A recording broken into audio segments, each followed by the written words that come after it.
Hello, everyone. Welcome back to Simply Trade Roundup with me, Annik. I am your host, as I am every single Monday. Happy to have you listening again. Hope there's some new people out there. Welcome. Please join us on, hopefully, you're walking, and maybe listening on your desk, whatever it is. We're happy to have you here. Now, today, I'm very excited. I've been having like a women's series, it seems. Um, I don't know how this happened, but I wasn't looking for it, but it's just gravitated towards me. But I was looking for this person. I'm very excited to have her on. It is the second time she is on with me, which is super excited. She is not just someone who knows trade. I mean, she's really someone who has lived it, built it, fought for it, and shaped what it looks like for the rest of us. So, with over 2 decades in the industry, she has sat at the intersection of trade compliance, technology, and transformation in a way that very few people can say they have. She joined one of the most ambitious AI-powered trade startups in the world, Altana, in the middle of, I know, you guys already know who it is. I'm sorry. Let me finish. In the middle of a global pandemic, when most people were playing it safe, she didn't. She went all in, and for 6 years, she helped build something the industry has never seen before, rising to VP and becoming one of the most recognized and respected voices in global trade. She is very sharp. She is real. I agree with that 1,000,000%. She is unapologetically passionate about making trade compliance a strategic advantage, not really an afterthought. Today, she is stepping into a brand new chapter, and I am so happy to be here with her talking about this. With no further ado, please welcome the one and only Amy Morgan. Hi, Amy. Oh, that was so nice. You know what? I put it all in my notes, and then I kind of generate it as something where it sounds put together. But these are definitely all my original thoughts. So I'm truly happy to have you here, and you're such an inspiration to me and everything you've done. And you guys, I don't know if you know, but um, I also love Amy's fashion style very much. Always call out her little designer things that she wears, and she's wearing a gorgeous dress right now. So I love that about her because trade doesn't have to be and be fun. You can wear an orange dress and talk about trade. Trade can be cool, and she's a trade nerd. Which darn, I was gonna wear my hat. You know what? It was just not a hat day today, but I do wear the hat quite a lot. You can Um, fix it in post-production. You can put it on. right. So today, you guys wondering probably what we're talking about. I want to go back and start with, how she moved with Altana and how she moved within a startup and how that all happened to where she is now. We already talked about her entire journey, but we didn't necessarily talk about the startup journey and in the time that she joined and kind of how it led to here and then where is it leading now? What is happening? And I know you guys are all worried, so we're gonna get the tea. I'll get the tea out of her, and I'm very excited. So, Amy, um, you went with Altana in an interesting time. It was COVID, and you joined a startup. Why did you want to join a startup, and why Altana? Tell me. Well, okay, so I wasn't looking for a startup back in the time. So if I back up, I honestly don't think I would have said yes to Altana if COVID hadn't have happened. And I know how strange that might sound, but before the world shut down and all these things, I was in a really different place. I had just left my role at Avalera, and I was trying to figure out like what is it that I want to do next. And I was genuinely considering doing something really, really different. I was going to start teaching Pilates. I got certified and all these things, and then COVID happened. Everything paused. Nobody's hiring Pilates instructors or whatever. And then those supply chain disruptions that occurred because of COVID, they were kind of hanging out in the background. And it was this confluence of things. So the supply chain disruptions that were going on uh, created the problem that Altana was trying to solve, and they made them impossible. COVID made it impossible to ignore these things, and I was now trying to figure out what's next for me. So I'm not going to teach Pilates. So what is it that I'm going to do with myself? So yeah, the world was this really uncertain place at the time, but I don't think it was the uncertainty that made me say yes. It was the universe had just kind of cleared the deck just enough for me to see the thing that I was destined to do next. Does that make sense, Yeah, right? Like, now it makes sense. I agree with you. Things happen in an interesting way, and I think that's just how it happened, and you needed to yeah. take it, and you knew it. Now, you obviously entered the startup in in the beginning, and it was not what it is now. So how was that? You know, the what it actually looked like, the day-to-day building something from the ground up? Like, were you working morning to night? I just want to set the scene because I know, there's so many startups happening, especially in AI right now. And what can people expect when they step into something Oh, or go like that? wow. So the early days were scary and exhilarating and exhausting and exciting and all of these like great adjectives that you might imagine. Um, it was definitely some of the hardest work I've ever done ever. It's an intense environment when you start to work not only for a startup, but a small startup, an early startup, where everybody wears all of the hats and but you're working so closely together and there was this camaraderie and everybody fed their ideas off of each other. So the energy was just really exciting. Um, but it was scary in that not only that is it always kind of scary when you join a startup because it's risking all these things, but it was also scary in that as a lifelong trade person, now I'm in this position where I'm trying to explain color television to people who had ever really known black and white, not because they lacked imagination, but trade people have plenty of imagination. But the tools that we've been given all of our careers, they trained us to see the world in a certain way. And so now I'm starting to tell a different story. And that was really scary. So I guess I wouldn't deter anybody from going to a startup. I actually think it's a really exciting opportunity for anyone in trade to go try something new, especially if given the opportunity to innovate at a time like right now. Uh, but you're going to go through all of the things, all of the emotions, all of the ups and the downs that come with a small company. Um, but I wouldn't trade it for the world. It was the most important work I've ever done, the most exciting work I've ever done, and I like to think that I left my mark on the space in a little way, um, but So yeah, you did. did I scare everyone away from going to a startup? I think you definitely left a mark. Let's just say that, and I know a lot of people will agree with that, if not everyone.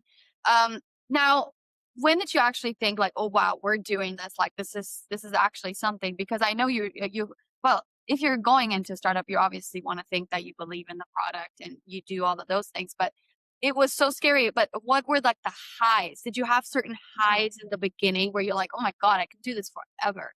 Like, this is what I'm gonna do. You know, I could have done it forever. I honestly could have done it forever. The highs came from working with brilliant young technologists. So you bring in all of these engineers and you bring in all these data scientists um you're working with people who are like maybe they're half your age and they are so smart and they don't know anything about trade and they are so hungry to understand, so they ask really good questions. And by merging this fresh young energy with all of the things that I've seen and done, magic happens, right? Like they look at the world a totally different way. They can vibe code or hack out a quick like prototype. Like, oh, do you mean like something like this? And to see it come to life so fast Yeah. was so inspiring. Like they're doing, we hacked out things in hours that I could have only dreamt about, 15 years earlier. So working with some of the smartest people, and it sounds so weird to say like smart young people, but truly smart, Really, yeah, brilliant young people, that are just discovering trade for the first time and are killing it.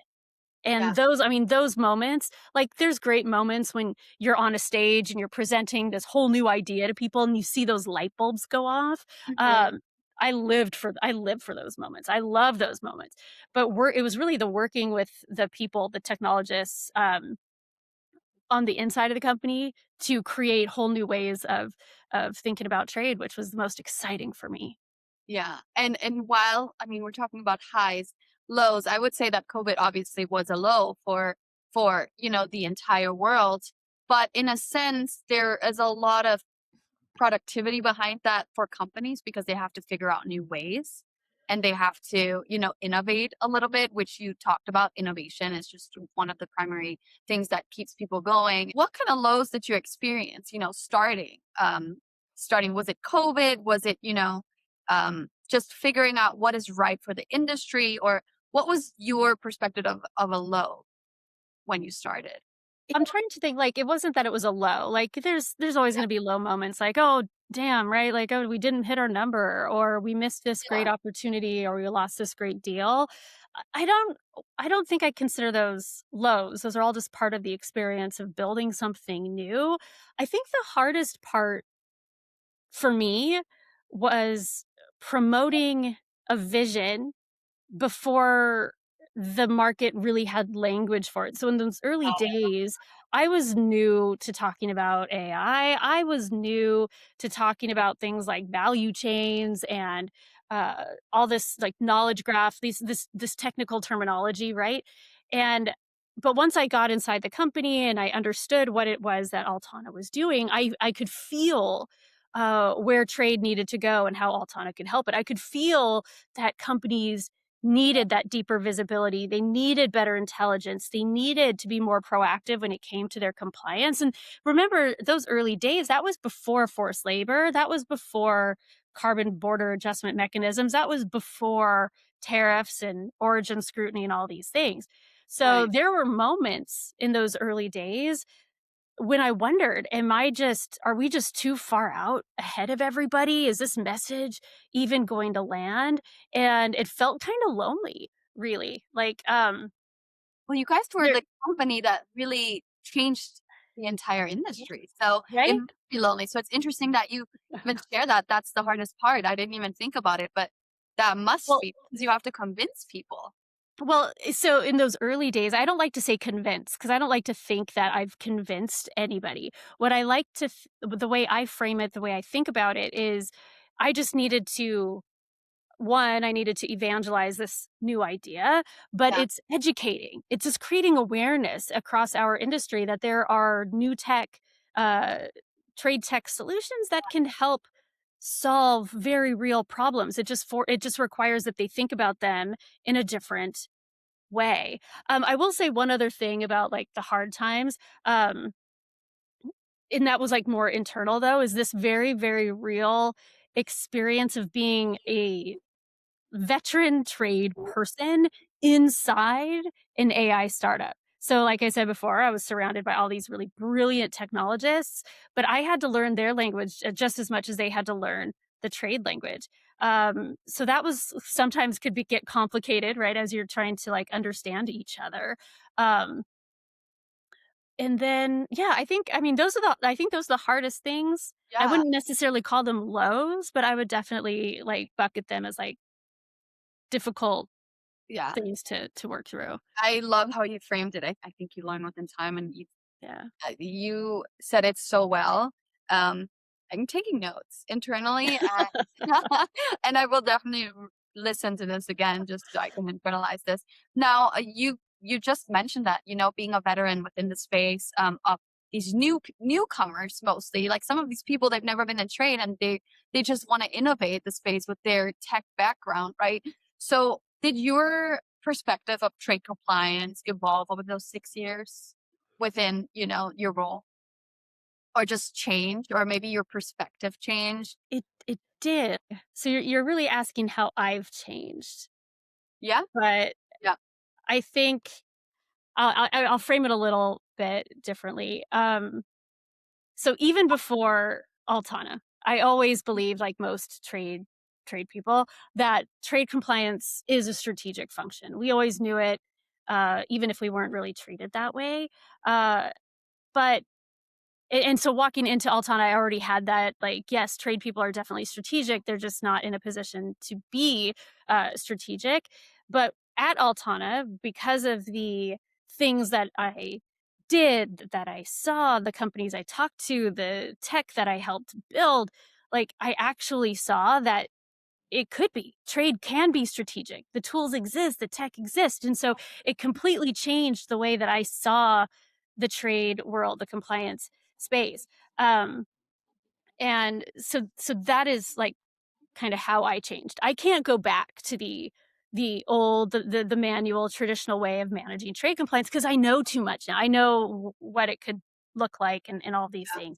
I think this is exactly what people need or maybe want to hear, because a lot of people, and I don't want to generalize anything, and I know not everyone, but there is some people that don't believe in this new way of trade. And I think a lot of people don't because they don't know enough. And you just said it about educating people. You don't want to convince, you want to educate people, because you don't have to convince them, because once you educate them, they probably want to move forward with something that can help them, and with their business in this industry. So I definitely respect. I mean, you say things so well. I'm like, huh, where are you getting this from? um from your brain. Now, now you're here. I want to touch a little bit about, you were at Altana and you're still working with them. We have to Mhm. say that. A lot of people n- stay within a company for years and years and years. And, they may retire within this business, or they may move on to another business, but leaving or making any kind of decision, that is practically life changing in a way, is hard. And I just want to ask, how did you know when to, this is also your baby kind of. So how did you know, I need to make a step in a different direction? Yeah. And I'm not saying this in a negative way or any sort of way. I'm just saying, like, we all know what is right for us, or we should, or if we don't, then that's kind of scary. But how did you know? Sure. Yeah, we're gonna get real here. Uh yeah, I knew that it was time.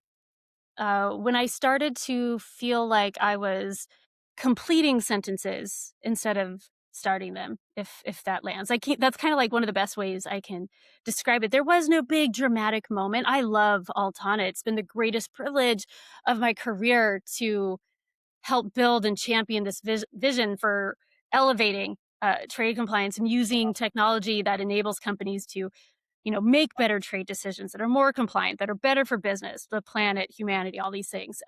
But after the last 6 years, I could sort of feel that my chapter there had reached like a natural maturity. Not because the work was like done, but the work is definitely like not done, but because my role in that chapter had changed. And what's really important to me is that my work have significance, not fame, not status, not, building an empire or, rising up through all the ranks or things. Sense of significance in the sense of, am I using what I know, what I love, and what I have lived through in service of something that matters, to me?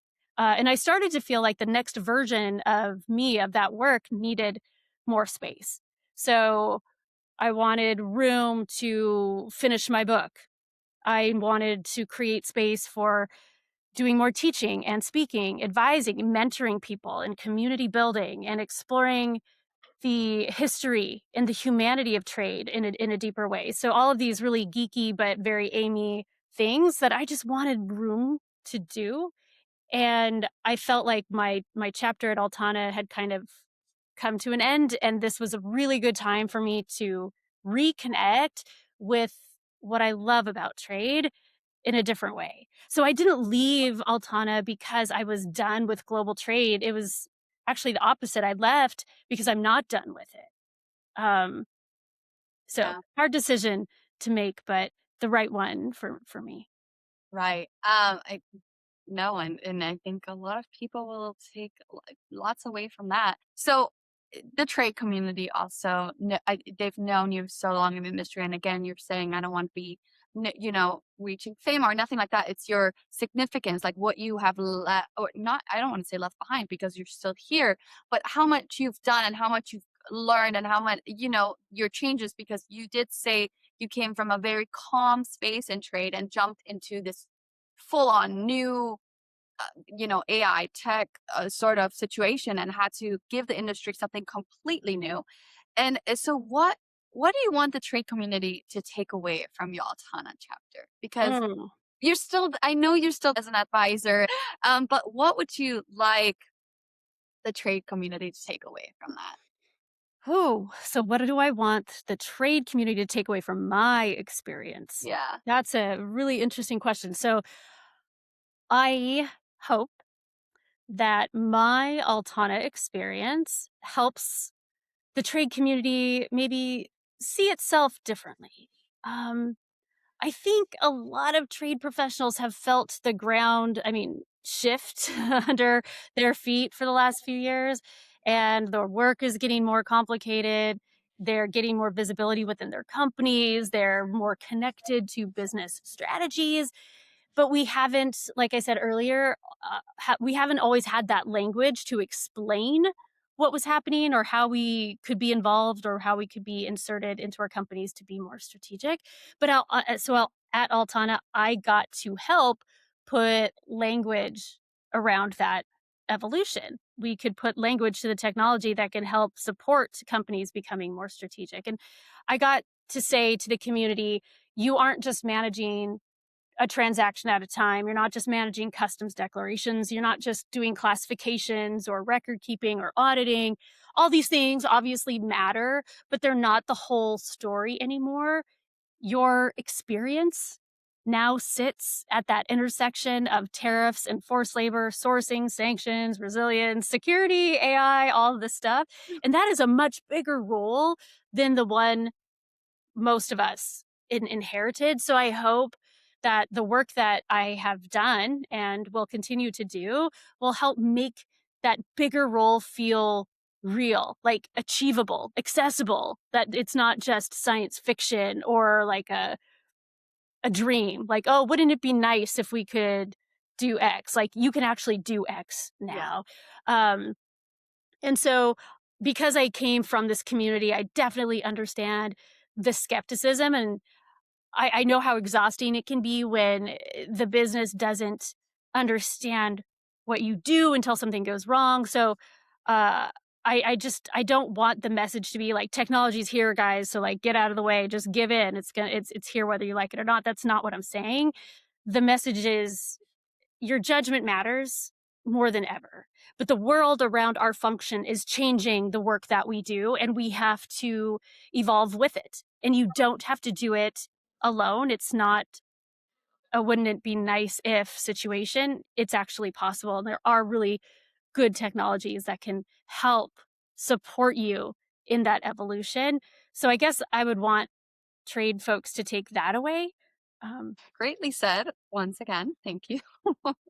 But okay, this is the last question, and this is gonna take it away. I know Morgan is writing a book, which will be very exciting to have, and I'm excited too. I will be a copy buyer of the book. I'm very excited for that.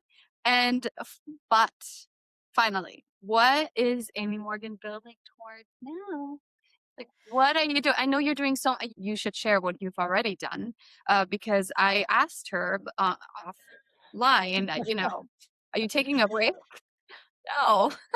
I what? am You're so excited, and I love that you're just so passionate about this space, and you know so much, and you've learned and you've grown with it. And so what are you working toward now? I am I'm I am not taking a break. If anybody who knows me knows that I don't sit still very well. So I'm always doing something. But I had 4 buckets, 4 priorities that I wanted to work toward, create space for. One is continuing to advise Altana. There's still amazing work that's happening there, and I'm delighted, thrilled, honored to continue to be a part of it. The book, yes, I'm not going to say too much here now. Some people out there already know, but I've been working on a book on and off over the last couple of years, and I want to actually pull it together and bring it to life. I've never done that before. I have no idea how to do that, but I'm excited to try. And then the third bucket is I intentionally wanted to create space to invest in, like I said, like the things that reconnect me to what I love about trade. So continuing to do work with the AAEI, doing pro bono work for trade associations like the Washington State Council on International Trade here in Seattle. I doing more work with the University of Washington and the Foster School of Business there. I lectured there earlier this week, looking at MBA students in the eyes who are eager to know more about global trade and how they can work global trade knowledge, intelligence, and experience into their brand new careers as they go out into the world. And then the fourth bucket is just kind of like my home stuff. Like I want to be home a little bit more. You know, I adopted a puppy who is off camera, so he won't distract everybody. And my husband just launched his startup a couple months ago, so being supportive of that and all these things, just a part of my life that I've kind of neglected a little bit. So, yeah, very busy, but doing things that are important to me. I mean, it just shows. I think your face just says it all, and I'm so excited to see, what this chapter brings for you. Because obviously I've heard, we've talked so much now that I kind of knew where you're coming from, and I mean, not personally yet. I think it's so funny because we've really only talked behind the screen except one time or except twice. Couple One time times. when I came to visit you at the Altana headquarters, and then the other time, the first time I met you, which we had a great discussion there, and I still think back on it. I'm not going to share it, Ugh, but just like ICTA. it was the best conversation we've had. And after that, I was like, oh my God, I need to know her because she's the realest person I've met. And then she was dressed amazing. And that really draws me in, and being an individual that's starting in this industry and moving forward and trying to, create a space for myself and with meaning. And I think you said it so well. It's not about being known or doing this, but it's like the significance of the work you're doing and the intention behind everything that you're doing. And I think that's so beautifully said. And I am just so excited for you. And I can't wait to just follow your journey, read your book. But Yes. to our listeners, I hope you got something out of it. I hope you enjoyed Amy Morgan on the Simply Trade podcast. Please let us know what you thought, or, if you want to add anything, or, whatever it is, please reach out. I'm an open book in that on that end. And to Amy, thank you so much for coming on and taking the time.